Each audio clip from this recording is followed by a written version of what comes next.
Quality और consistent performance के लिए सिर्फ सिल्वर पंप्स एंड मोटर्स, नाम याद रखना। સર સિમેન્ટ કંપનીઓમાં આજે એક સારું અંડરકરન્ટ હતું અને ત્યારબાદ તેજી જળવાયેલી પણ રહી. નિફ્ટીનો પણ ટોપ ગેઇનર અલ્ટ્રાટેક જોવા મળ્યો.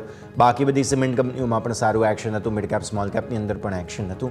તો સમજીએ થોડું, કેમ કે ચોમાસા પછી કન્સ્ટ્રક્શન એક્ટિવિટીઝ ફરી એકવાર પીક પકડતી હોય, એ ઇફેક્ટ આટલી મોડી આવવી એ કોઈ સેન્સ નથી બનતો. સો અહીંયા પણ કંઈક નવા જૂની થઈ છે સિમેન્ટ સેક્ટરમાં.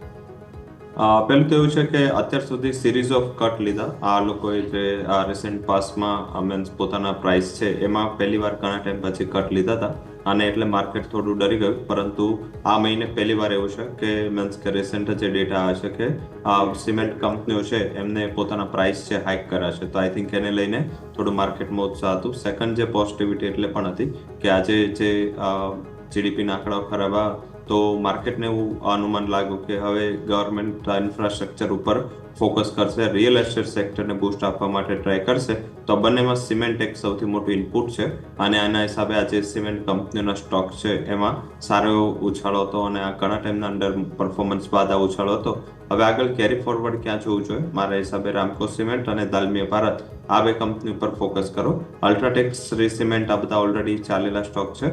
હાલાકી શોર્ટ કવરિંગનો મૂવ જોઈએ તો ત્યાં રામકો સિમેન્ટમાં પોસિબલ છે અને એક બહુ સારા સ્ટ્રક્ચર સાથે અને 2 ક્વાર્ટરના પરિણામો પણ એના સારા આવે છે અને સાઉથ બેઝ કંપની છે અને south base real estate infra activities જોરમાં છે. તો અહીંયા ફોકસ કરવું જોઈએ. ઉપરની બાજુ જે રામકો સિમેન્ટ છે મારા હિસાબે એટલીસ્ટ અહીંયાથી 100 પોઈન્ટની અપસાઇડ બતાવી શકે છે અને દાલમિયા ભારત એ પણ ઘણા ટાઈમના અંડર પરફોર્મન્સ બાદ આજે બહાર નીકળ્યો છે. મારા હિસાબે 2100 સુધી ટાર્ગેટ અહીંયા પણ આવી શકે છે.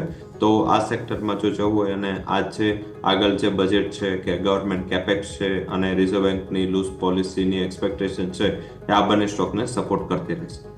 ઓકે, સો વ્યૂ આ પ્રમાણે અહીંયાથી ખાસ સિમેન્ટ સેક્ટર માટે બનતો જોવા મળેલો છે.